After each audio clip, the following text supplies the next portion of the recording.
Bienvenidas y bienvenidos. Hoy tengo el gusto y el honor de presentarle a nuestro expositor, el doctor Mauricio Valenzuela. Él es profesor de Biología y Ciencias de la Universidad de Playa Ancha y es coordinador de vinculación con el medio y coordinador del programa de Magíster en Enseñanza de la Ciencia en la misma universidad. Imparte docencia en varias carreras del área de la salud y educación, tanto en la Universidad de Playa Ancha como en la Universidad Andrés Bello.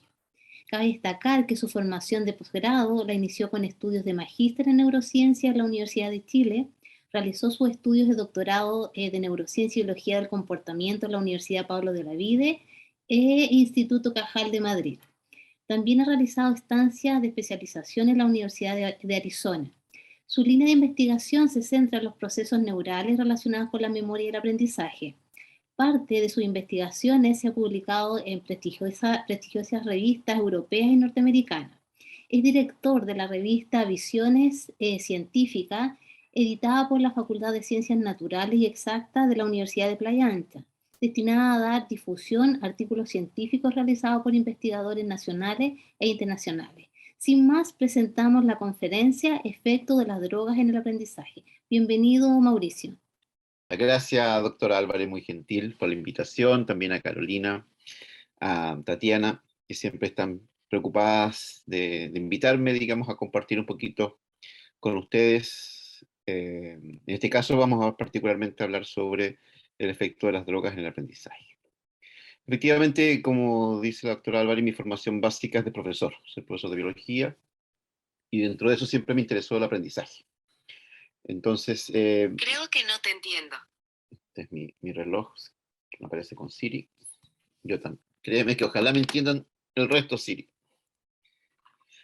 Por lo tanto, entonces siempre me enfoqué en ese plano, ya siempre bien ligado a la docencia, siempre bien ligado a entender de qué manera ocurren los procesos de aprendizaje. Y aquí, en este caso, vamos a ver los efectos que tienen los distintos tipos de droga sobre ese mismo proceso. Y para eso, afortunadamente, ya me comentaron que tienen alguna formación básica en el área, así que va a ser bastante más, espero, interactivo por parte de ustedes respecto a lo que les voy a presentar. Entonces vamos a hablar un poquito sobre algunas generalidades sobre el sistema nervioso, después vamos a centrarnos un poco más sobre cómo ocurren los mecanismos de aprendizaje, algunos conceptos fundamentalmente relacionados con la temática de drogas, y después los efectos que tienen esta sobre dicho proceso de aprendizaje. Este esquema que me gusta mucho, que es de Benson, nos muestra entonces eh, el ambiente en este cuadradito grande, y nuestro cuerpo vinculado al ambiente. Entonces, interactuamos con el ambiente. Y dentro de nuestro cuerpo, la parte importante es nuestro sistema nervioso, que como pueden ver, observar acá, es o posee en su interior una serie de regiones bien diferenciadas. Por una parte, hay regiones que son sensoriales, que vendrían siendo las áreas primarias, las que reciben directamente desde los sentidos, pasando por su relevo talámico. Tenemos áreas secundarias que procesan aspectos cognitivos, fundamentalmente relacionados a lo que son los procesos de aprendizaje, del lenguaje, por ejemplo, de cálculo matemático. Y tenemos una salida motora. ¿Se fijan? La parte sensorial se conecta con lo motor de manera refleja, la parte cognitiva de manera voluntaria con lo motor, pero la salida siempre es motora. Y si pueden observar acá, van a ver ustedes que hay flechitas que están continuas, ¿ya? Sabemos que efectivamente lo sensorial se conecta con lo cognitivo, o sea, dentro de lo que es la corteza cerebral, las columnas corticales, las capas superficiales conectan de manera asociativa con cortezas cognitivas. Y estas a su vez sacan información en dirección hacia las cortezas motrices. Y cuando sacan la información, fíjense ustedes que esta información que vamos a observar, ¿ya? Y nuestro alumno que está respondiendo frente a una pregunta, perdón, esa salida va a tener efectos sobre nuestro cuerpo, ¿ya? Y ese efecto sobre nuestro cuerpo entonces va también a incidir en esta entrada, que si ustedes observan son líneas segmentadas, lo cual significa que sabemos qué ocurre, pero no sabemos cómo ocurre.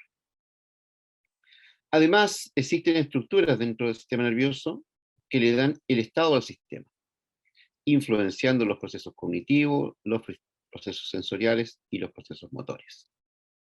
Este estado del sistema, en el fondo, es la actividad interna que tiene nuestro sistema nervioso. La actividad del sistema nervioso emerge de cómo está este sistema en un momento determinado.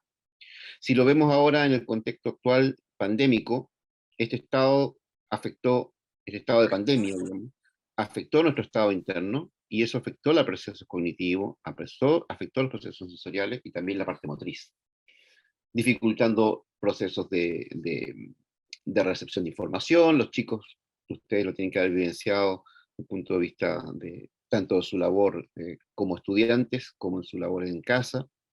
El hecho que la pandemia tenga esta característica de tener que aislarnos, que fue única, como nunca había ocurrido, que tengamos que vivir una situación de incertidumbre, donde no sabemos cuáles son los efectos que va a tener a futuro sobre todo esto. Entonces, hay una serie de elementos que juegan en contra en este funcionamiento. Y por lo tanto, entonces, eso está afectándonos. Entonces, gran parte del efecto sobre el sistema nervioso que ha provocado la pandemia ha afectado a este estado y alterando los componentes emocionales. Por lo tanto, entonces estamos en una situación, digamos, donde hay que tener mucho, mucho cuidado, mucha atención respecto de cómo está ingresando la información, cómo la estamos procesando cognitivamente y cómo estamos generando las respuestas motoras. Entonces, siempre con esto quiero dejar dos cosas en claras, que tenemos entradas, que tenemos salidas, que sabemos que algo entra, pero no sabemos cómo entra. No sabemos cómo los chicos hacen este procesamiento, a menos que lo verbalizan. La salida sea motora, gestual, escrita, oral, pero esta es la única salida que tenemos. Dicho eso, entonces, desde el punto de vista evolutivo, nuestro cerebro ha ido cambiando desde especies más inferiores, tenemos el ratón, el hámster, la rata, pasamos por algún tipo de primates, y fíjense entonces que ahí empiezan a haber crecimiento. Aquí está expresado el tamaño del cerebro en gramos y la cantidad de millones de neuronas que posee. Entonces, a medida que está en escala, la fotografía está a escala, nos va mostrando entonces que hay un crecimiento del cerebro que va dando cuenta entonces de la mayor complejidad asociada a la mayor cantidad de neuronas que la especie posea. Y llegamos entonces al 1,5 kg que tenemos como seres humanos, con 86.000 millones de neuronas aproximadamente formando parte de este circuito. Entonces, gran parte del desarrollo que experimenta nuestro cerebro es en la última de las vesículas embrionarias, que corresponde a la vesícula del telencéfalo, que es esta capita que ustedes están viendo acá, esta capa más superficial. Entonces, hay un enorme crecimiento de la región telencefálica, aparecen esta serie de pliegues, estas surcos, estas fisuras, estas circunvoluciones, mostrándonos entonces las áreas primarias, que yo les mostraba anteriormente, que vendrían siendo estas áreas sensoriales, que estarían ubicadas entonces fundamentalmente en lo que es el polo receptivo de nuestro cerebro, procesamiento visual, procesamiento auditivo, procesamiento táctil, gustativo. Y luego tenemos la parte de la salida motora, desde las cortezas motrices, que son postcentral, que vendrían siendo esta parte.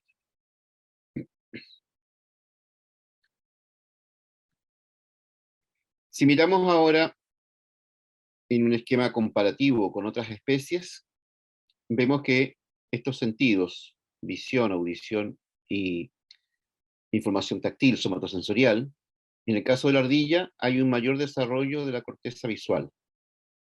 La ardilla tiene que ubicarse en los árboles, identificar el alimento, reconocerlo, y tiene menos desarrollo de las cortezas auditivas y sensoriales.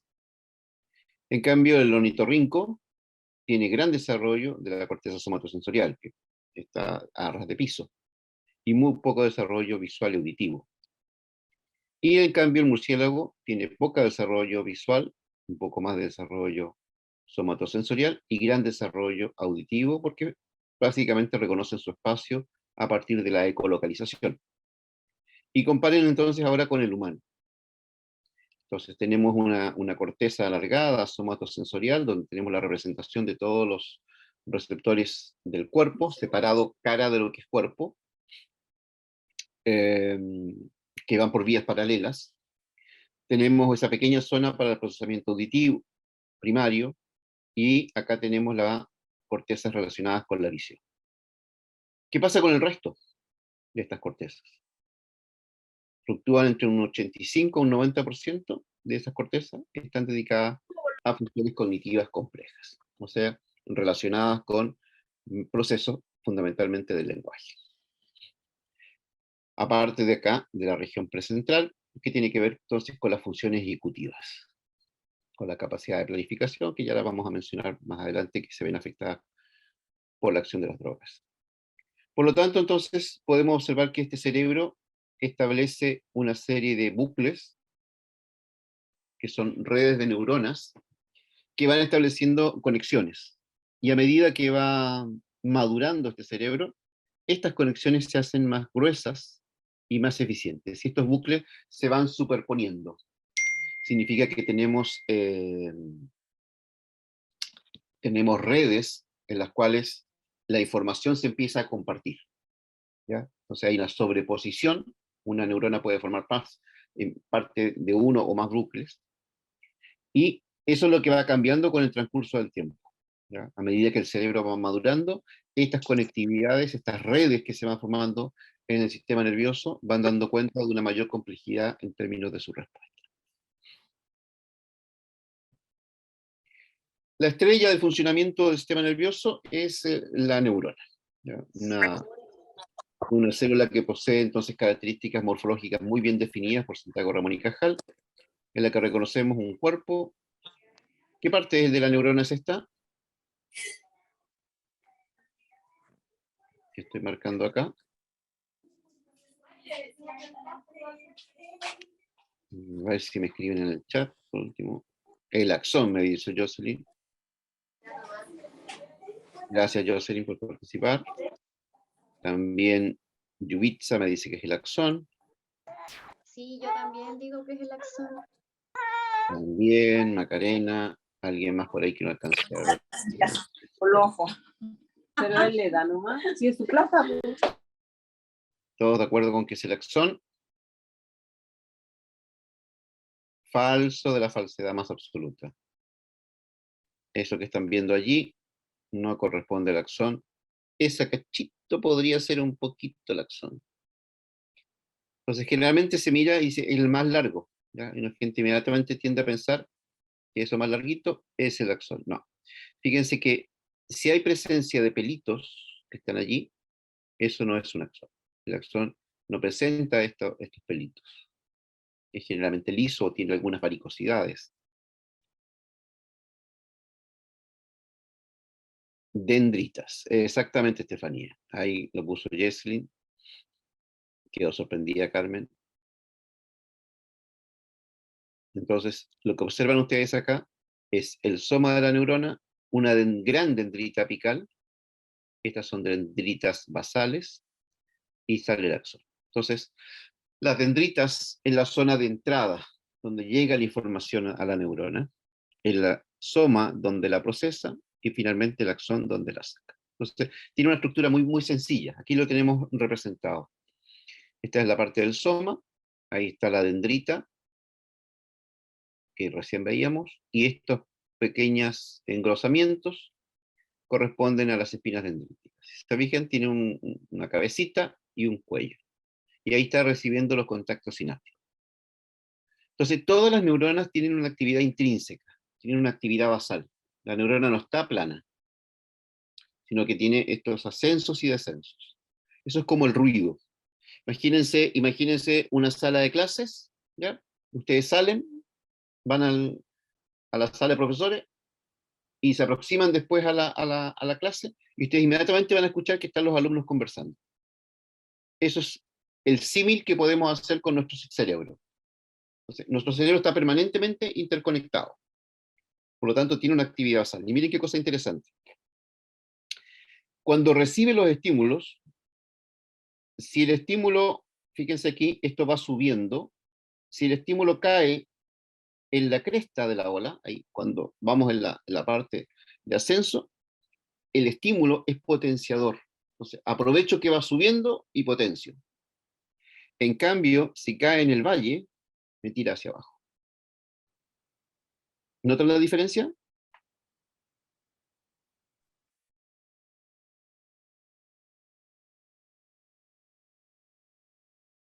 Hay un mensaje, no, están colocándolo. ¿Entendieron lo que le acabo de explicar? O sea, cuando la actividad de la neurona es esta, entonces si está subiendo y bajando, entonces al momento en que sube yo le aplico un estímulo, potencio. Pero fíjense que ese mismo estímulo, si cae en el valle, inhibo. Sería inhibidor porque no es que no alcance el umbral, Yubitsa, sino que lo pillas en bajada, cuando la célula se está inhibiendo, se está hiperpolarizando. Por eso, cuando ustedes hacen una actividad estimuladora, dice, mi primer inicio de clase, ya el inicio de la clase, dice, yo voy a hacer una actividad para que los cabros chicos se motiven, y todos queden así potenciados. Ustedes no saben dónde va a caer el estímulo.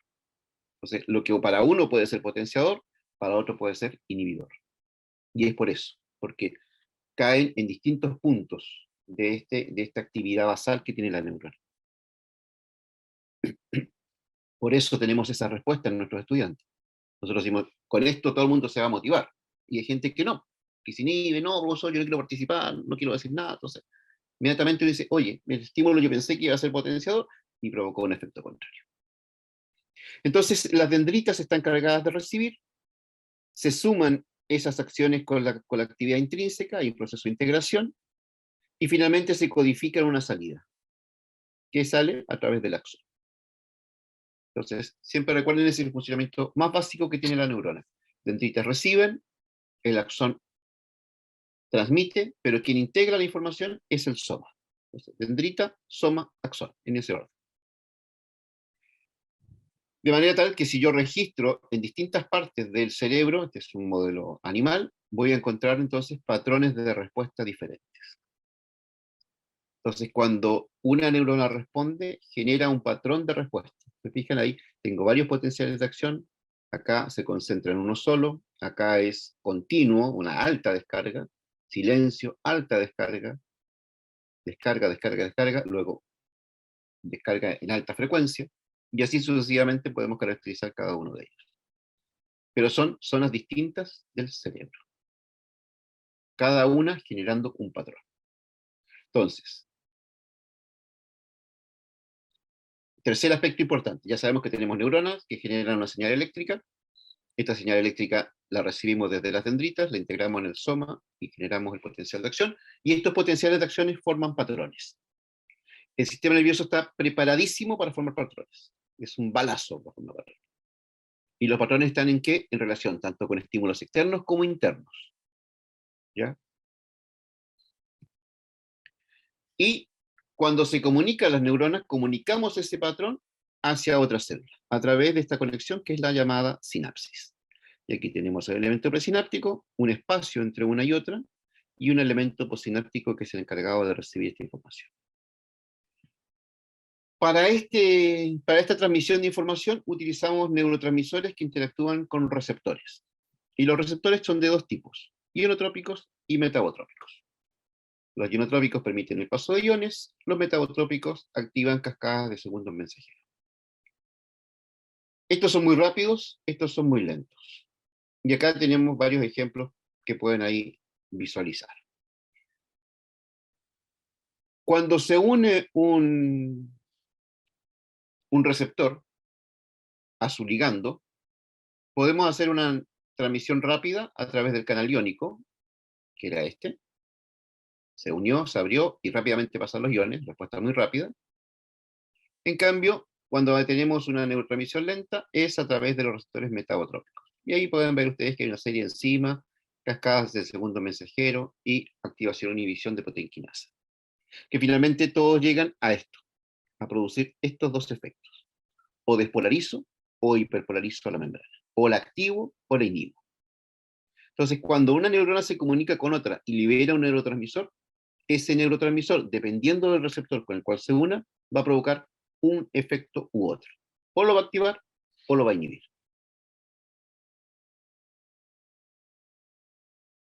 Entonces, cuando fíjense la complejidad del mecanismo, ¿ya? Llega una onda, produce ingreso de calcio, el calcio nos permite que se suelte la vesícula libera el neurotransmisor se une o a un receptor ionotrópico, permitiendo el ingreso de iones, o se une con un receptor metabotrópico activando segundos mensajeros. Y luego, fíjense lo que pasa con el neurotransmisor, lo podemos recapturar o lo podemos degradar. Y aquí viene un elemento que quédense con él, digamos, como elemento clave para asociarlo con la droga. Todos los neurotransmisores que tenemos en la sinapsis de nuestro sistema nervioso tienen mecanismos de degradación. O sea, existe la posibilidad de que cuando yo libero el neurotransmisor, lo recapture, lo meto de nuevo a la neurona presináptica y lo almaceno, o bien existen enzimas que lo degradan. Las drogas actúan sobre la sinapsis, actúan en este espacio, modificando, dependiendo del tipo de droga, o la liberación, o el sistema de recaptura, o los distintos tipos de receptores. Entonces pueden afectar tanto a nivel presináptico como a nivel postsináptico. Pero no tienen mecanismo de degradación a nivel de la sinapsis. No existe una enzima que me vaya a eliminar aquí la droga. Y ese es un elemento clave. Entonces, cuando la persona consume una sustancia, esa sustancia va a quedar dando vuelta aquí en el funcionamiento sináptico, provocando la alteración de la comunicación entre una célula y otra. Y como no existe mecanismo de degradación a nivel sináptico, eso finalmente va a tener que estar un tiempo indeterminado hasta que salga por nuestro cuerpo a través de la orina, a través del sudor, a través del hígado, a través de los riñones, que son los mecanismos purificadores. Entonces, cada vez que consumimos una droga, esta droga va a estar afectando nuestro sistema nervioso porque no existe mecanismo de degradación a nivel sináptico. ¿Ya? Ese es un elemento clave de recordar. Ya, no hay más preguntas por aquí. Perfecto.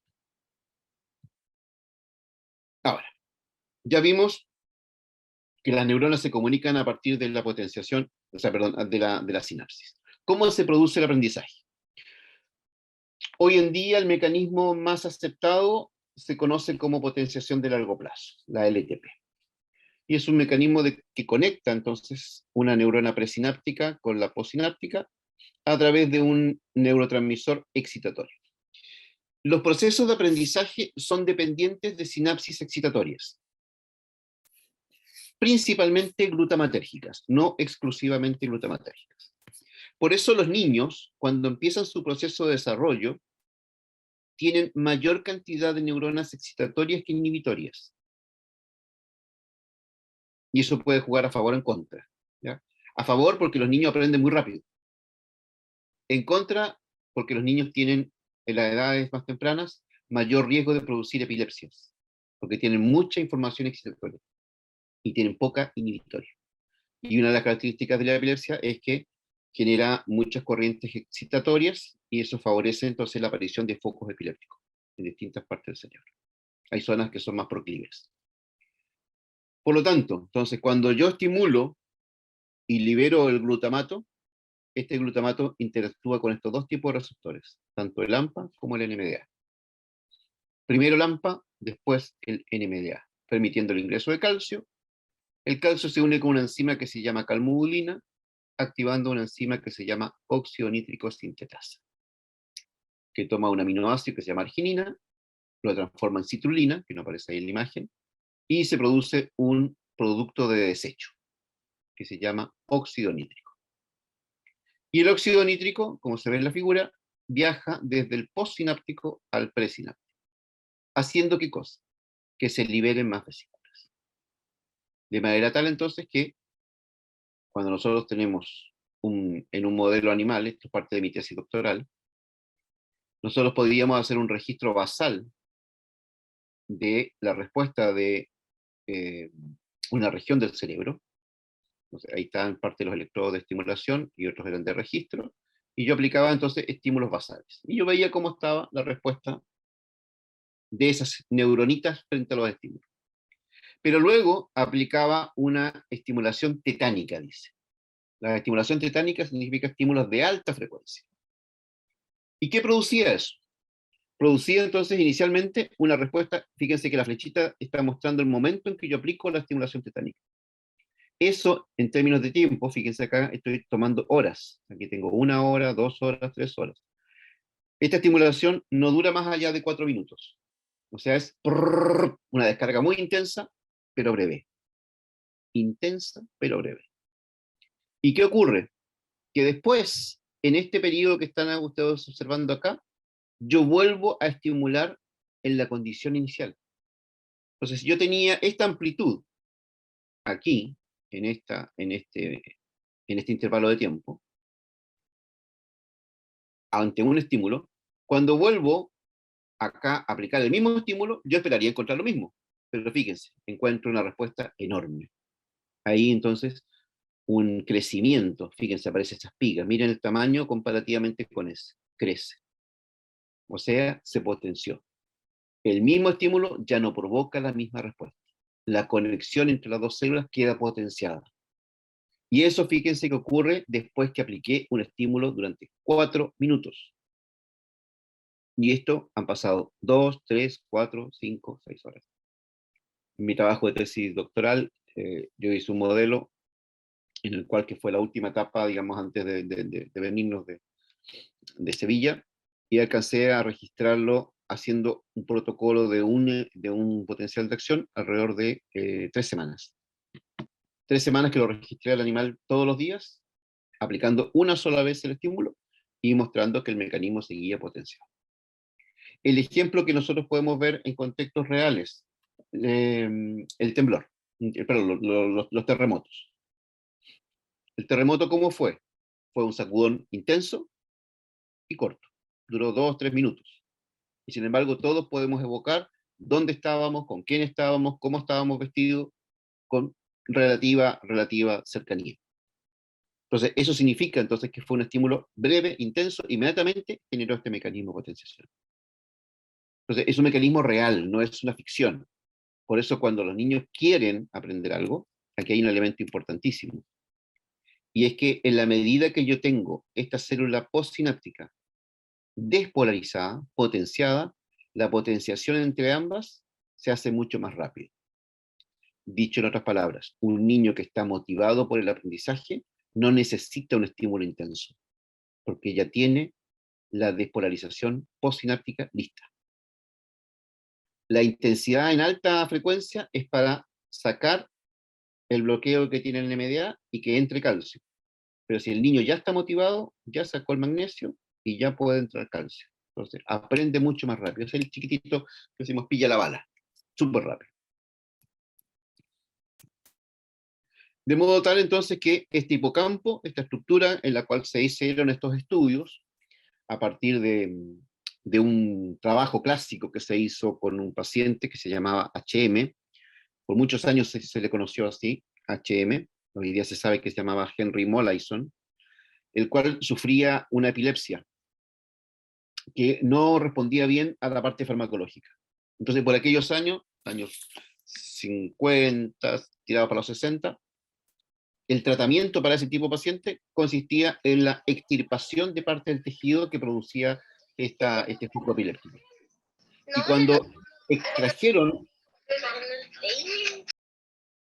cuando extrajeron este tejido que producía el foco epiléptico, no se fijaron que lo hicieron en ambos hemisferios. O sea, se fijaron, pero sin saber las consecuencias que eso podía producir, ya que le extirparon el hipocampo en ambos hemisferios.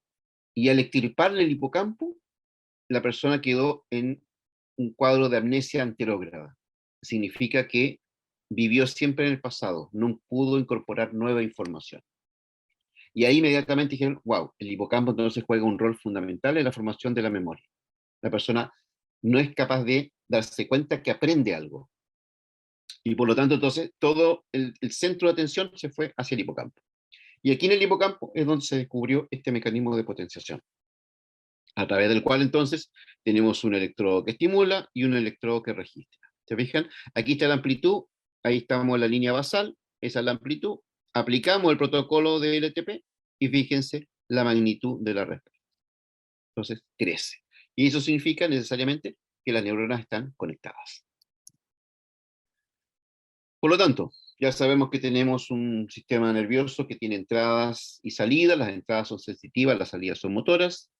Sabemos que es un sistema nervioso que su unidad funcional son las neuronas, que estas neuronas generan señales eléctricas, que estas señales eléctricas se comunican a través de la sinapsis, y que en la medida que yo utilizo estímulos de alta frecuencia y corta duración, puedo producir un mecanismo que se conoce como potenciación de largo plazo.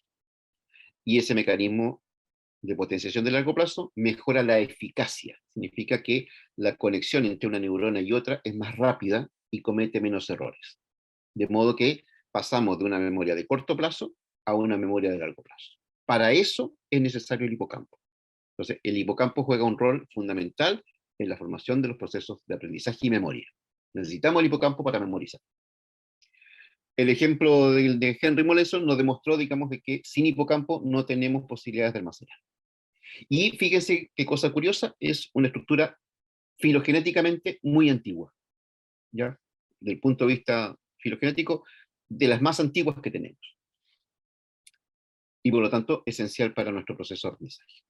Por eso ocupamos el modelo animal, por eso la ratita nos permite representar el funcionamiento del hipocampal para proyectarlo hacia nosotros y nos sirve como buen modelo. Algunos conceptos entonces a conocer o a recordar para algunos cuando hablamos de estas sustancias que están afectando estas sinapsis. Entonces dice, la droga es toda sustancia que introducida en el organismo de una persona produce cambios en su percepción, en sus emociones, en el estado de ánimo. Ahí vemos cómo la persona puede pasar de estados de tristeza a estados de euforia. Puede provocar alteración en su juicio y comportamiento, ¿ya? Observamos la conducta, o puede seguir alterando la sensopercepción en aquellas que son drogas psicodélicas, ¿ya? Y susceptible de generar, dice, la necesidad de seguir consumiéndola. O sea, hay necesidad de volver a ingerir nuevamente la sustancia. Y las drogas,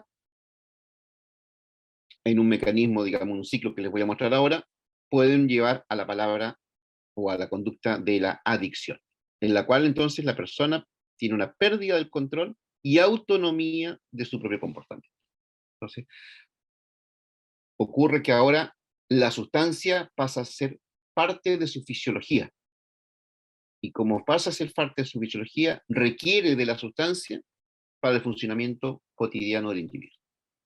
Y en ese plano, entonces, la persona manifiesta una preocupación permanente, ya sea por la adquisición de alcohol u otra sustancia, con un patrón compulsivo, y esto es muy importante, un patrón compulsivo de consumo, el famoso craving, ¿ya? La necesidad imperiosa de incorporar la sustancia. Ya es cuando la persona dice, necesito fumarme un cigarrillo, o necesito tomarme un café, o necesito fumarme un pito, ¿ya? Y con recaídas a través del tiempo, porque puede pasar periodos en los cuales no consume, y luego pum, vuelve a consumir. Aquí. La síntesis ATP cambia la presencia del consumo de drogas. La síntesis de ATP. Eventualmente sí, Belén, puede cambiar la síntesis ATPásica porque las drogas también afectan a nivel mitocondrial. La mitocondria es la gran maquinaria productora de ATP. Y cuando se habla de droga, ¿a qué tipo de drogas? Todas las drogas. Cualquier sustancia, porque eventualmente, Paola, cualquier sustancia, como lo decía acá, que introducida en el organismo de una persona, produce cambios en la percepción, ¿ya? O sea, por ejemplo, una tablet, un celular, también te va a producir algo, porque va a cambiar en tu percepción. Y en el caso de las drogas lícitas... muy buena pregunta, Jocelyn. No confundir, ojo, no confundir las drogas con los fármacos. Los fármacos, eventualmente, si son mal administrados, efectivamente pueden comportarse igual que una droga. Pero un fármaco bien administrado no produce síndrome de abstinencia. Por eso es tan importante, por eso el médico siempre le dice, no se automedicamente, ¿ya? Porque el médico es el que va a ver la dosis, el médico va a ser el que va a ir viendo la respuesta frente al fármaco. Entonces, la utilización del Ritalin, el Aradix, se concentra en el caso de los niños con TDA. Si son bien administrados y son bien regulados, no producen síndrome de abstinencia. Ahora, si yo lo utilizo mal, efectivamente se comportaría igual. Entonces, ¿qué producen las drogas? Producen tolerancia. Dice, el uso prolongado de una sustancia provoca la desaparición de los efectos agudos ante la misma dosis. O sea, lo que al principio, cuando yo lo empiezo a ocupar, me provoca una sensación de placer, después esa sensación de placer va disminuyendo. Y por lo tanto, entonces, ahora ya no me sirve una dosis, sino que necesito 2, 3, 4, 5, para tratar de provocarme el mismo efecto. Y eso significa que hay un cambio en la sinapsis. La tolerancia ocurre por un cambio sináptico, en donde la neurona postsináptica empieza a tener menos receptores. Mecanismo que se conoce como down regulation, regulación a la baja. Esa grasita. Empieza a perder receptores. Por lo tanto, como tiene menos receptores, si yo libero la misma cantidad de dosis, esa menor cantidad de receptores provoca un efecto menor. Solución, aumentar la cantidad de dosis para liberar mayor cantidad, porque ahora tengo menos receptores. Y eso ocurre entonces con el alcohol, con las benzodiazepinas, con los opioides. Las drogas provocan síndrome de abstinencia, que es un fenómeno agudo, dice, ante la interrupción brusca del consumo regular de la sustancia que provoque tolerancia. O sea, inmediatamente la persona empieza entonces con una serie de sintomatología física ante la ausencia de esta sustancia. ¿Ya? Y dependiendo de la sustancia, va a provocar un síndrome de privación particular. O sea, hay síndrome de abstinencia para el alcohol, hay síndrome de abstinencia para la marihuana, hay síndrome de abstinencia para la cafeína, para el tabaco, etc. ¿Ya? En el caso del alcohol, es bastante más grave el síndrome de abstinencia por los efectos cognitivos que van asociados. Y acá tenemos la sensibilización. ¿Ya? El aumento de los efectos de una droga ante una misma dosis. ¿Ya? En este caso, entonces, lo que ocurre en los alcohólicos inveterados, que son aquellos que consumen por mucho tiempo, ¿ya? Que suelen tener síntomas de embriaguez con dosis menores de alcohol. Por este caso aparece una hipersensibilización, el efecto contrario. Aumenta la cantidad de receptores de manera exacerbada, y ahora entonces, con muy poca dosis, provoca un efecto de embriaguez muchísimo más severo.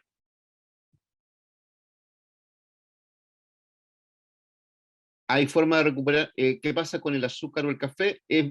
También pueden provocar cuadros de dependencia, pero en mucho menor medida.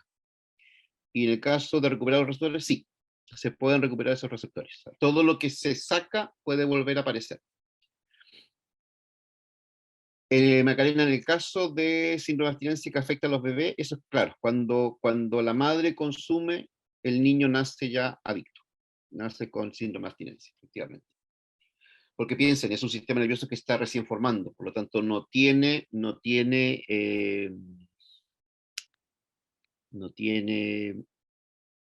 los mecanismos de protección que tendría un cerebro adulto. ¿Ya? Por eso, dentro de las medidas de prevención frente al consumo de droga, está el que el niño o la niña tenga la aproximación a la droga lo más tardío posible. ¿Ya?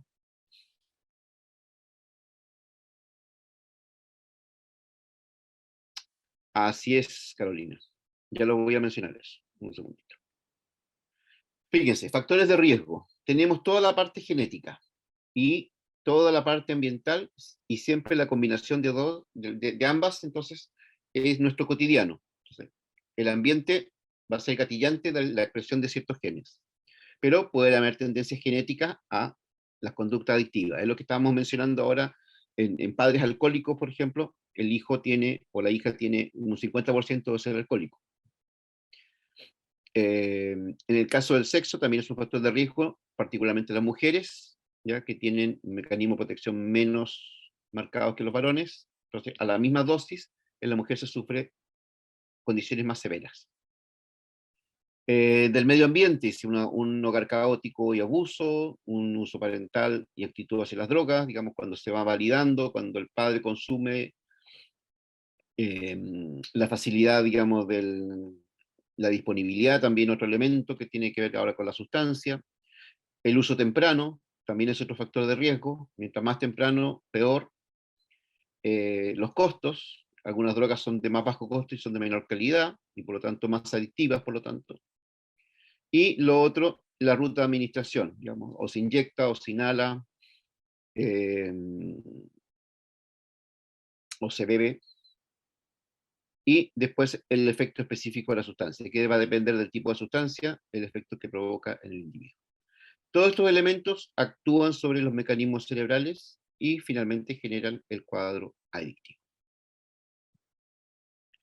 Entonces, cuando hablamos de los distintos tipos de sustancias, tenemos algunas que son depresoras o sedantes, que disminuyen la actividad del sistema nervioso, provocan corrientes hiperpolarizantes, bajan la actividad,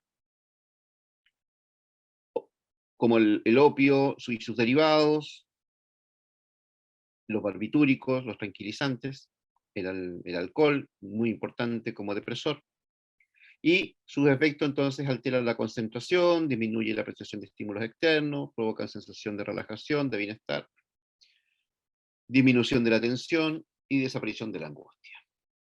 En cambio, los estimulantes son aquellos que aceleran la actividad del sistema nervioso, como el tabaco, la cocaína, las anfetaminas, la cafeína y las drogas de diseño, ¿ya? Que generalmente entonces provocan cuadros de euforia.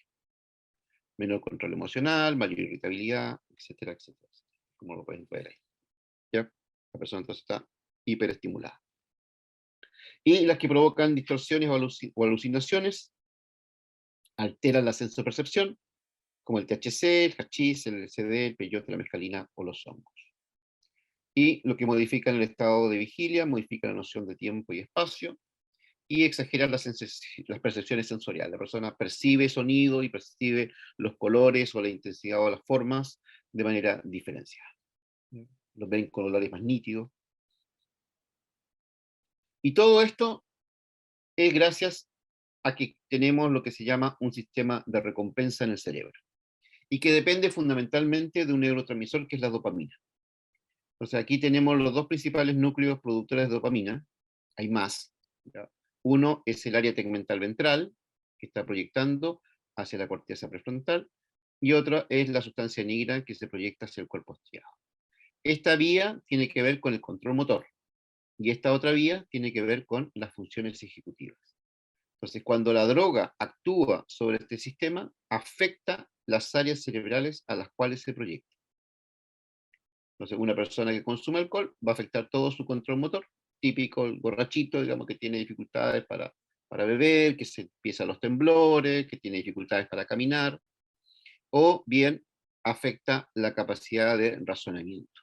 Y la persona entonces, todo lo que tiene que ver con sus funciones ejecutivas, de reflexión, de planificación, de toma de decisiones, de juicio valórico, se ve afectado por el efecto de la droga. Este sistema es extremadamente potente, extremadamente potente. Entonces, las distintas drogas actúan sobre este sistema.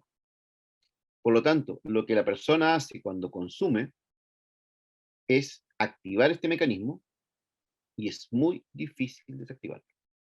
¿Por qué? Porque este sistema de recompensa, el nombre lo dice recompensa, nos provoca placer. Entonces, hay varias estructuras cerebrales que están vinculadas al placer. Y si algo me produce placer, el cerebro lo retiene. Cuando algo no me provoca placer, el cerebro dice, lo rechazo. Aunque me haga bien de salud. O sea, hacer ejercicio es súper beneficioso. Pero mover los cuerpos, caminar, levantar pesas, provoca dolor, fatiga. Y esos elementos el cerebro inmediatamente tiende a rechazarlo.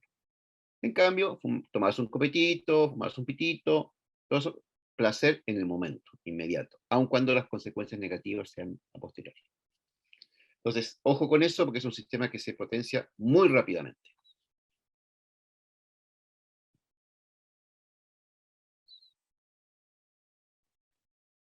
Belén, va a depender del tipo de sustancias y cómo lo mezcles. Ahí esa es una respuesta compleja de dar, dependiendo, digamos, porque va a depender de la edad del individuo, la dosis que estés consumiendo, la frecuencia con la que consuma y la predisposición genética del individuo. En algunos casos puede que no provoque mucho, en otros puede provocar un efecto cardíaco, ¿ya? Provoca un enlentecimiento y te puede dar un paro. Pero por eso, depende muchísimo, digamos, del tipo de droga que estén utilizando o no. Y acá, las estructuras que están implicadas en el ciclo de la adicción. El ciclo de la adicción comienza con una fase inicial que le llaman el atracón, ¿ya? La intoxicación, la primera vez que la persona consume, donde participan mucho los ganglios de la base. Después, una segunda fase en la que no tenemos la sustancia, hay efectos negativos, este es el síndrome de abstinencia, donde actúa la amígdala extendida, Y una tercera fase donde empieza el craving, la preocupación, la anticipación, el deseo por volver a consumir, donde actúa la corteza prefrontal. Entonces, inicialmente nosotros tenemos un incentivo, aparece una sustancia y aquí está nuestro sistema de recompensa. ¿Ya? ¿Se fijan? Ahí está el ATV, el área tegmental ventral, proyectando la corteza prefrontal, proyectando el cuerpo estriado, como les mostraba en la imagen anterior. Esa, ahí está, ese es el ATV, prefrontal al cuerpo estriado. Pero aquí aparece el núcleo accumbens. Entonces, cuando la persona tiene deseo de consumir, se activa el área tegmental ventral. Y la sensación de placer la da el núcleo accumbens. Lo que ocurre es que con el transcurso del tiempo se desconectan estas dos áreas. Por lo tanto, la persona puede sentir deseo de consumir, pero no siente placer. ¿Ya? Entonces hay una separación. ¿Ya? La persona sigue consumiendo porque tiene deseo, aun cuando no le provoque placer. Las fases iniciales, sí, producen placer. Y eso es lo que fortalece la conexión. En otras palabras, fíjese, estoy afectando la sinapsis, estoy afectando el funcionamiento de estas redes. En otras palabras, la generación de un cuadro adictivo es otro tipo de aprendizaje. Le estamos enseñando a nuestro sistema nervioso a usar la droga como un mecanismo de potenciación de conexiones sinápticas.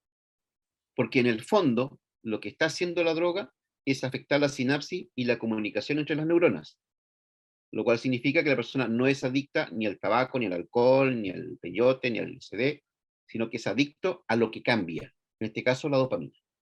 La persona se vuelve adicto a ese cambio dopaminérgico producto de esa sustancia. Entonces, eventualmente somos adictos a casi todo, o potencialmente adictos a casi todo. Entonces, en este momento en que yo tengo activa el sistema de los ganglios basales, es cuando se produce entonces la habituación. La persona empieza a generar el hábito. ¿Ya? Esta conducta me provoca placer y en la medida que me provoca placer, la mantengo en el tiempo.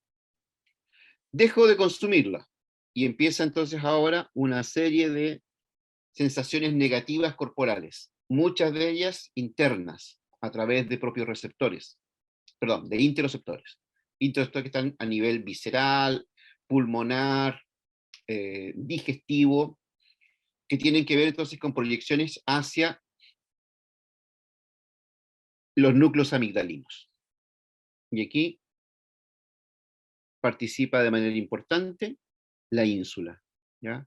Porque la ínsula recibe información interoceptiva, en la cual hace que el individuo sea proclive a buscar nuevamente el deseo. Entonces, marcando este deseo, digamos, imperioso de consumir. Entonces, cuando se produce la activación de la amígdala, en esta sensación inicial de desagrado, la forma de volver a activarla es volviendo a consumir. Entonces, no quiero tener esta sensación, no quiero sentir este malestar. La forma de poder volver a sentirme bien es con la sustancia de mi cuerpo. Y la persona entonces, por eso viene la recaída. Por eso la persona entonces pasa un periodo en que aguanta, pero luego esto se hace más permanente y como el cerebro no funciona con el desagrado, sino con las sensaciones de placer, nos lleva finalmente a la recaída y a volver a consumir. Y por último, entonces, tenemos la tercera etapa del ciclo de la adicción, que es la preocupación permanente por el consumo de la sustancia. Y ahí está mediada por glutamato, que es un tremendo neurotransmisor excitatorio, donde se observa que hay déficit en las funciones ejecutivas. Esta parte ya me pasé en el tiempo, así que me la voy a pasar un poquito más rápido. Esta es básicamente quería mostrarle una encuesta que se hizo el 2021, el año pasado, con respecto al uso de alcohol y otras drogas, ya que la hizo el Senda. Aquí mostrarle más o menos cómo entre el año 2020 y 2021, dice, hay un porcentaje, disminuyó el consumo de alcohol, otros mantuvieron la misma cantidad, otros no han consumido más. Los que consumieron menos alcohol lo hicieron porque había menos oportunidades para consumir. Evidentemente la gente estaba encerrada, no podía salir. ¿Ya? Eh, Entre el 20 y el 21 lo mismo, ¿se fijan? Había menos oportunidades para consumir. Pero ahora, si nos centramos en el 22% que usó más alcohol, era por estas características. La sensación de ansiedad, el estrés y depresión. Y como veíamos anteriormente, estas drogas, el de alcohol, provocan entonces disminución de los niveles ansiosos y, eh, y de estrés. ¿Ya? Por lo tanto, entonces las personas en esta situación de encierro tendieran a usar más alcohol para combatir esta situación. Lo mismo ocurre en el 2021, ¿ya? Aumenta por esta situación de encierro, que ahora evidentemente va a desencadenar menos, probablemente, por el hecho de ya que estamos en una condición más normal. ¿Ya? El alcohol puede afectar a distintos sistemas, afecta al sistema digestivo, el urogenital, disfunciones eréctiles, atrofias testiculares, en el sistema respiratorio, en el sistema cardiovascular y en la temperatura corporal, ¿ya? Provocando entonces una alteración general dentro del sistema. Y en su mecanismo de acción, el etanol actúa potenciando la acción de GABA, por eso es inhibidor, ¿ya? Por eso ejerce un efecto, digamos, que deprime la actividad del sistema nervioso, pero por otro lado, importante, actúa sobre el receptor NMDA, que veíamos que participaba en el aprendizaje, inhibiendo la acción del glutamato. Por eso, entonces, el alcohol afecta los procesos de aprendizaje, ¿ya? Inhibe la actividad del glutamato y por lo tanto genera un cuadro de depresión. Y dentro de eso, entonces, tenemos neuronas dentro de nuestra corteza que utilizan eminentemente el glutamato y son las responsables de los procesos de aprendizaje. Y hay otras que son interneuronas inhibitorias, que son GABAérgicas, que actúan sobre estas. Entonces, si yo potencio estas, inhibo estas otras. Entonces, el alcohol claramente me inhibe los mecanismos de aprendizaje, potenciando GABA e inhibiendo glutamato. La potenciación de GABA, entonces, es básicamente unirse a los sitios de ligamen, abrir un canal y permitir el ingreso de cloro. Que lo que va a hacer entonces es hiperpolarizar a la célula. Y si eso se mantiene con el transcurso del tiempo, empiezan a haber incluso anomalías morfológicas en el cerebro. Fíjense, ahí tenemos un cerebro normal y aquí tenemos un cerebro donde están hechos el corte a la misma altura. Se observan aumentos en los ventrículos. ¿Se fijan allí? Ese es el tamaño normal, ese es el crecimiento ventricular. Y el ventrículo crece porque hay muerte neuronal. Y aquí lo vemos en la comparativa del punto de vista de la actividad metabólica. Esa es la parte que está mostrando los ventrículos, lo azulito, y ahí las dos personas están haciendo exactamente el mismo proceso cognitivo, y en el alcohólico observamos que hay muchas menos áreas que están en verdecito, que son las áreas que están activas. Y las que están en azules hay mayor inhibición. En cambio acá, una persona normal está haciendo el mismo proceso, tiene incluso zonas amarillas y rojas que están muy activas, que tiene que ver con los ganglios basales, estas zonas que están acá, y esto es corteza. Entonces tenemos una gran cantidad de neuronas activas en la persona control comparativamente con el alcohólico. Eso ya se los mostré. Y acá un elemento importante, sobre todo pensando en los adolescentes, hay dos estructuras importantes a considerar. Una, la región límbica, que tiene que ver con los componentes emocionales, y otro que tiene que ver con la corteza prefrontal. La corteza prefrontal, dijimos, está en relación con las funciones ejecutivas, ¿ya? Memoria de trabajo, planificación, flexibilidad cognitiva, capacidad de monitorización, inhibición de conductas, ¿ya? La capacidad de la persona de inhibir, de controlar la conducta, de decir, no, esto me parece que no, cuando no voy a consumir, inhibo mi conducta de consumo y tengo mi factor protector. Entonces, estas áreas de la región límbica, fíjense ustedes, a partir de los 10, 15 años, ya están prácticamente entre los 2 y los 15 años, ya empiezan a madurar, y de aquí en adelante ya está madura. Entonces, está bien conectada, está funcional perfectamente, entonces hay un periodo desfasado. entre la maduración de esta región límbica, por lo tanto el chico es eminentemente emocional durante estos periodos de tiempo. Y ya a los 25 años podemos decir que desarrolla su corteza prefrontal. O sea, todo lo que tiene que ver con la toma de decisiones, los juicios valóricos, la reflexión. Entonces, hay un desfase, hay un periodo de desfase. Y ese periodo de desfase coincide, fíjense, con el periodo de mayor actividad excitatoria en la corteza cerebral. Aquí, porcentaje dice funcionamiento adulto de la sinapsis empiezan periodos prematuros, término, estamos en la etapa del niño, y hay un crecimiento enorme de sinapsis excitatorias, o sea, mucha sinaptogénesis, mucho aprendizaje, o sea, la mejor etapa para aprender. Y fíjense qué pasa con los mecanismos de inhibición, bajos. ¿Qué pasa en el adulto? Más o menos igual. Entonces, estamos en una fase en la cual tengo tantos niveles de excitación que la persona entonces se puede acercar a la droga de manera, bueno, nadie llega solo a la droga, sino que es invitado, y por lo tanto entonces se atreven a explorar, ¿ya? Porque tengo mayor nivel de activación y menor control inhibitorio. Y por lo tanto entonces la persona es más fácil que pueda acceder a probar la droga.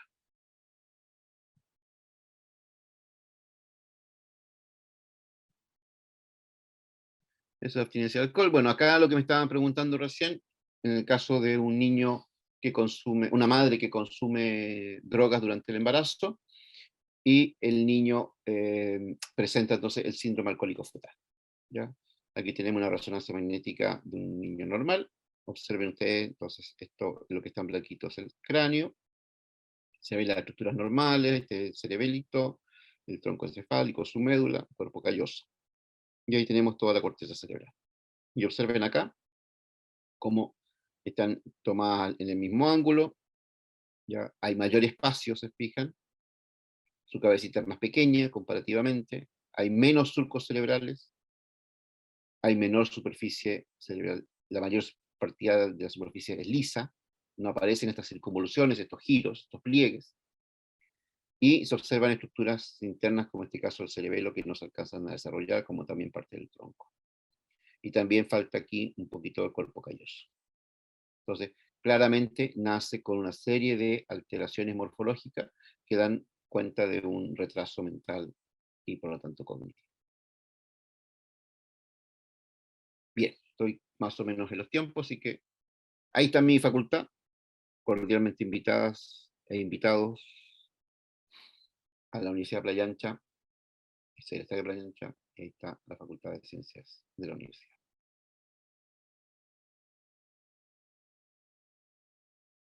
Dudas, consultas, inquietudes, estados ansiosos.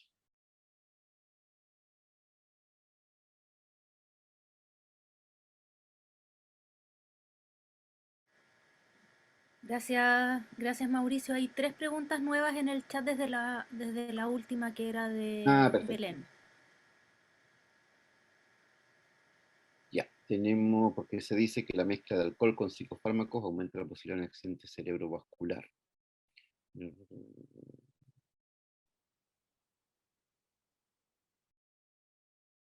Ya. A ver, en la primera, la mezcla de alcohol con psicofármacos. Lo que pasa es que, por una parte, el alcohol es un depresor, ¿ya? Al deprimir, deprime muchísimas funciones también vitales, y dentro de eso, la actividad cardíaca, ¿ya? O sea, todo te lo tira a la baja. Y por lo tanto, entonces, el psicofármaco, por otro lado, puede provocar un aumento de la actividad. Esas dos combinaciones hacen en una persona más vulnerable la posibilidad de tener un accidente cerebrovascular. Cuando se produce el accidente cerebrovascular, se produce entonces la rotura de algún vaso, y eso va a generar un cuadro hipóxico e isquémico. El cuadro hipóxico es la baja de oxígeno que le llega al tejido, y el cuadro isquémico la baja de irrigación. Y eso necesariamente va a provocar muerte neuronal. Cuando hay muerte neuronal, va a depender de la extensión de la lesión, las zonas en las cuales estén implicadas, las consecuencias conductuales que tú vas a observar en el paciente. Entonces pueden ser microaccidentes, como pueden ser macroaccidentes. ¿ya? Si son micros, son pequeños detalles que tú empiezas a observar de la persona, lagunas mentales, dificultades lingüísticas, que no se acuerda de un concepto, hasta empieza a tener, digamos, mayores olvidos, dificultades en la manipulación de objetos. Entonces, dependiendo de esa es una muy mala combinación entre esas dos sustancias. La segunda dice, los neurotransmisores en el consumo de drogas serían dopamina, cortisol y glutamina. Y si es así, eso está presente en las proteínas para hacer ejercicios.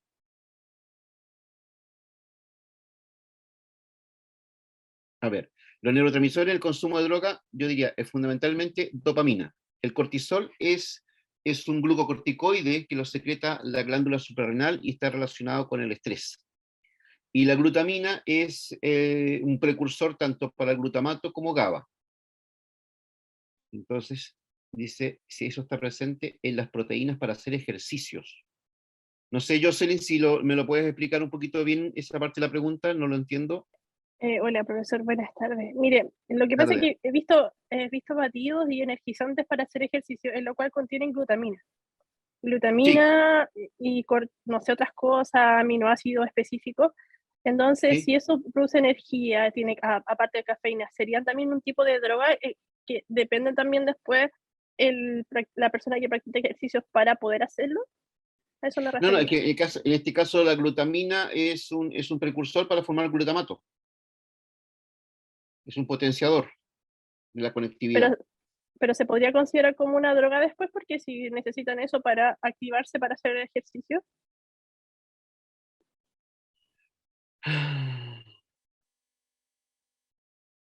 No he visto particularmente en el caso de la glutamina algún estudio que lo asocie con una conducta adictiva. Hasta donde yo sé y de lo que he visto, no. No. Ya, profesor. Gracias. Realmente en el caso de la glutamina. Ahora, si el cortisol es una sustancia que no está en todo este caso en el ejercicio, digamos, las proteínas para hacer ejercicio. El cortisol es lo que hemos estado liberando todo durante toda la pandemia, que es nefasto. Y es negativo, muy negativo. Por eso es muy importante, por una parte, proteger a nuestros chicos y chicas de las situaciones de estrés, porque ya la situación pandémica nos liberó una buena cantidad de cortisol. Y el cortisol tiene, hay varios efectos, y en realidad les voy a hablar de tres. El primero, el cortisol ejerce un efecto de inhibición a nivel de hipotálamo y hipófisis. ¿Se han quedado en blanco en alguna oportunidad? ¿Sí? Ahí me está moviendo la cabecita que sí. ¿Ya? Cuando uno está con tal nivel de estrés en que queda absolutamente en blanco en la prueba y no puede acceder. Eso es cortisol sobre hipotálamo. Y él inhibe el hipotálamo y no podemos acceder a la información. Eso es agudo, es una situación puntual. Por otro lado, el cortisol se me va al hígado. Y el hígado hace que aumente un proceso que es, yo tengo glucosa almacenada en forma de glucógeno, lo rompo y libero glucosa al torrente sanguíneo. Hagan el siguiente ejercicio con sus familiares ahí en la casa, ¿ya? Pídanle que se acerquen y ustedes bajen el párpado. Y si les salta el parpadito, van a ver, porque hay gente que baja el párpado y ustedes ven que inmediatamente los ojitos les saltan. Eso es exceso de glucosa en el torrente sanguíneo, lo cual para una persona con diabetes es lo peor. Puede ser un coma diabético. ¿Ya? Y produciría también el hígado graso, que también se dice que produce también hígado graso, ¿no? También asociado Por con estrés. Uh-huh. Exactamente. Y el tercer efecto, que es el peor de todos, para mí, es que el cortisol afecta al hipocampo y provoca neurodegeneración, atrofia dendrítica y si se mantiene en el tiempo, apoptosis, o sea, muerte neuronal. Estamos hablando de una condición prolongada en el tiempo. ¿Ya? Ejemplo sería un niño que está sufriendo bullying, que está sufriendo acoso, ¿ya? Que hay violencia intrafamiliar, y que el niño no quiere volver a clase, digamos, no quiere volver a la casa, por ejemplo, y se queda en el patio, se queda dando vueltas, y le dice, oye, no, que no me quiero ir a la casa todavía. Entonces, ese niño lo más probable es que esté liberando una muy alta cantidad de cortisol. Y si lo mantiene en el tiempo, eso va a provocar un daño neurológico en su hipocampo. Por eso es tan importante que observemos a nuestros chicos. Y después, ¿de qué forma afecta el desarrollo de la región límbica y prefrontal el consumo de drogas en niños? Como se desarrolla primero, Paula, la parte límbica, el niño es mucho más explorador. Por lo tanto, es mucho más fácil que quiera probar algún tipo de sustancia. ¿Por qué? Porque es la emoción. Esto es nuevo para mí. Entonces, estas drogas, y si además esta droga le provoca placer, el enganche es mucho más fácil. Por eso las medidas que hace el Senda de prevención tratan de que la prevención sea lo más temprano posible. ¿Ya? Digamos, lo más tardío posible. Que el niño si va a tener que consumir. Porque aquí, ojo, el discurso no va en que no use la droga. El discurso va en que el límite entre el uso y el abuso es muy fino. Entonces, el problema no es la droga, porque la droga ha existido siempre. El tema de la droga es que si el niño lo accede muy tempranamente, va a perder ese control que pueda tener, porque no tiene sus funciones ejecutivas todavía adultas, para decir no frente a la droga.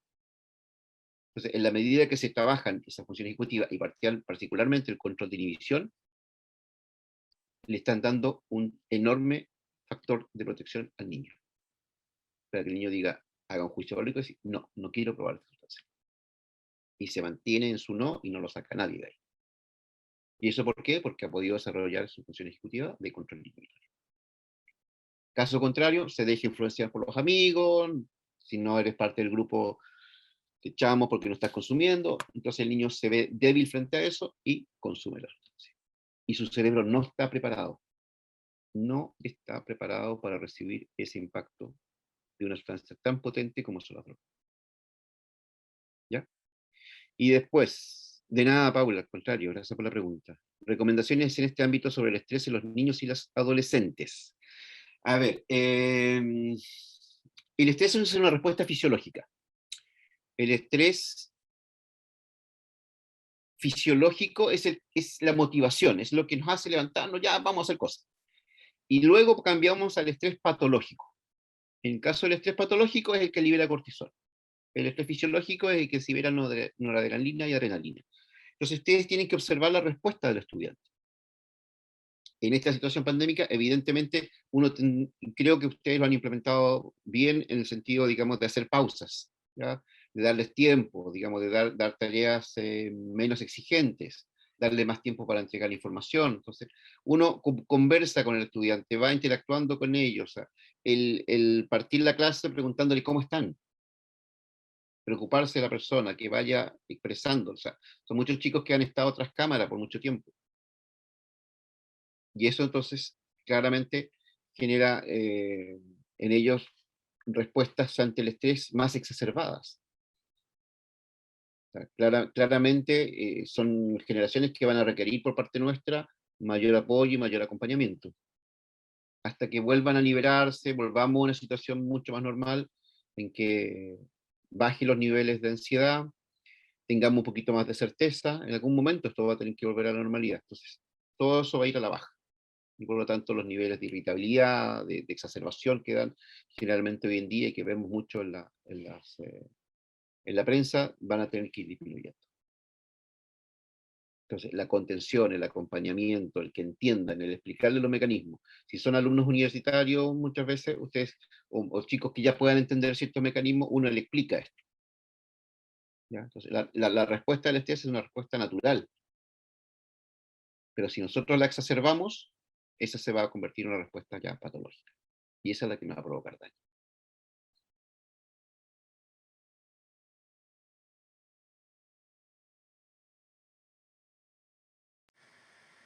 No sé si alguien más tiene alguna pregunta.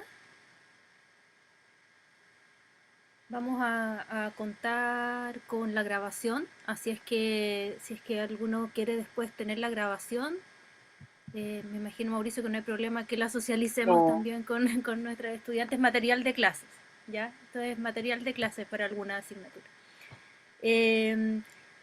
Nada, somos 30 conectados a las 8 de la noche, así que eso Maravilloso. evidencia el interés por el tema, Mauricio. Sobre todo porque, bueno, tenemos estudiantes acá que son de magíster y que son de la carrera, que son de pregrado aún, y que se vinculan con los establecimientos educacionales desde primer año a través de sus Ah, prácticas. Entonces genial. ellas ya ven desde primer año en las salas de clases los efectos también que pueden tener, sobre todo en octavo en adelante, ¿no? Un poco como de dato, el estudio de Senda que hacen cada 2 años en población escolar, siempre es ¿Ya? una encuesta que se aplica desde octavo a cuarto medio. Y los últimos 10 años estamos en primer lugar. Chile está en primer lugar, pero no en algo bueno, sino que somos el país con la población escolar con mayor consumo, Sí. ¿ya? Y con mayor consumo de marihuana. La percepción de riesgo de marihuana en la población escolar es de un 24% versus la percepción de riesgo que tienen los escolares del tabaco es de un 84%. O sea, ven el tabaco muy dañino y la marihuana casi nada dañina, ¿no? Y eso es algo que hay que trabajarlo también desde, no solamente desde la política pública, sino que también de cómo este consumo va afectando los procesos de aprendizaje en un cerebro que aún está en desarrollo, ¿cierto? Sí, qué buen comentario, perdona, me interrumpa Carolina. Dime. ¿Se acuerdan que yo les decía que el hipocampo formaba parte importante del proceso de aprendizaje? Mm. Cuando el hipocampo está procesando la información, ustedes están recibiendo ahora datos, ¿ya? Y esos datos se va a quedar, le siguen dando vuelta, porque el hipocampo forma parte de un sistema que se llama sistema límbico, que empieza a dar vuelta la información, y ahí le dan vuelta, le dan vuelta, le dan vuelta, y esta información me hace sentido. Ahí cuando viene lo que ustedes llaman aprendizaje significativo. ¿Ya? Lo almaceno y lo hago sentido propio al individuo. Ese paso entre la memoria de corto a largo plazo se llama consolidación. Y se ha demostrado en modelos animales en que se le enseña algo al ratoncito, lo aprende y pasado un lapso de tiempo se le hace, no, que consume, como se le inyecta, digamos, la marihuana, no logran pasar del proceso de memoria de corto a largo plazo. Entonces, ¿qué ocurre con nuestros estudiantes? Si consumen, evidentemente las pruebas no están tan distanciadas, en términos desde que yo le enseño a que yo le hago la prueba. Mm. Pero ustedes lo pueden experimentar, las profesoras, cuando tienen un estudiante de un semestre a otro. Le preguntan de la materia y no se acuerdan nada. No hubo proceso de consolidación. ¿Por qué? Porque hay consumo de marihuana en ese intervalo. Mm. Y el THC, los estudios indican que por lo menos demora un mes en salir del cuerpo. O sea, una persona se pone un pitito y el THC sigue dando vuelta por todo el cuerpo. Entonces, el que se fuma uno al mes vive drogado. Y hay gente que se fuma uno todos los días. Entonces, claro, ¿funcionales? Sí, son funcionales. ¿Me provoca? Sí, pero me afecta mi proceso de conciliación. Por eso yo me doy cuenta, cuando yo empiezo a pasar mucha materia, mis estudiantes me dicen, ya, profe, haga la prueba. Porque se dan cuenta que si pasa mucho tiempo, no se van a acordar de la materia. Y como yo hago interrogaciones, interrogo siempre de lo primero, inmediatamente voy reforzándole esta misma idea. Si usted consume, evidentemente no está consolidando. Si no consolida, no va a memorizar bien. Así que, como tú dices, la sensación de riesgo frente a la marihuana es muy baja. Si esto es natural, esto es una hierba, no provoca nada. En ese plano, Carolina, yo soy de la idea de que prefiero que el estudiante plante su marihuanita, la cuide y se la fume a que la compre. Porque lo que va a comprar no sabemos si marihuana. Le pueden meter mil y una cosas ahí y va a favorecer el narcotráfico y todo lo demás. O sea, porque no podemos evitar que experimenten. Son adolescentes, van a experimentarlo, pero que lo hagan con cuidado e informados. Tal cual. Y ahí la labor del docente, la labor del profesor, de acompañar al estudiante. ¿Quiere experimentar? Bueno, aprende las consecuencias, entiende la fisiología, y si lo quieres hacer, hazlo, pero bien informado. Sí, bueno, no solamente marihuana, sino que hace ya varios años también se ha comenzado a preguntar en este estudio de población escolar por drogas que antes no se preguntaba, como por ejemplo el consumo de pasta base en población adolescente, el consumo de cocaína, el consumo de fármacos. Ha Sí, los aumentado psicofármacos. mucho, Sí, mucho, ha aumentado mucho, mucho. mucho, mucho. Sí. Recetados y automedicados. Así es que, pero bueno, afecta, ¿no? Porque sobre todo si son automedicados no hay un control respecto de la dosis. Exacto. Bien, Exacto. Mauricio, no sé si hay bueno, como puedes ver ahí en el chat, excelente charla, muchas gracias, muchas gracias, muchas gracias, muchas gracias. Gracias a ustedes, muchas gracias. Seguimos trabajando juntos, nosotros con la Universidad de Playa Ancha y como escuela tenemos ahí un trabajo en conjunto que lidera también la profesora Nelly Álvarez, así es que ya nos estaremos visitando y nuevamente agradecer... La próxima charla que la dime. profesora Álvarez nos va a dar, entonces lo vamos a hacer, lo vamos a invitar a ustedes cordialmente a Claro. participar. Claro, Sí, allá estaremos con algunas estudiantes también, algunas representantes. Sí. Perfecto, perfecto. sí. Se agradece, se agradece. Profesora Carolina, los que somos de la zona, ¿podemos ahí conversar más directo con el profesor? Sí, Mauricio, Jocelyn es de Viña, así es que Ah, pero por supuesto, Jocelyn, cuando guste. Me Ahí manda lo un buscaremos, correo, me se interesa conecta. mucho el tema. Sí, encantado, invitada al Laboratorio de Neurociencia de la facultad, con todo gusto. Ya está, profesor. ahí Jocelyn por interno me pide los datos del profesor. No se vale, dice Rosa. Bueno, algo de región, algo que nos queda a los de región por Rosita. Sí, Ya, Mauricio, todos muchas cordialmente gracias. invitados. Gracias a Que ustedes por la estén muy invitación. bien, muchas gracias a todos y Igualmente, a que estén todas muy bien. por participar, que estén muy bien. Nos vemos la próxima. Chao, chao, que estén muy bien. Chao. Chao, profesor. Gracias, Gracias. gracias. Chao, profe, gracias. Gracias a Chao, ustedes. gracias. Cuídense, manténganse sanitas. Gracias.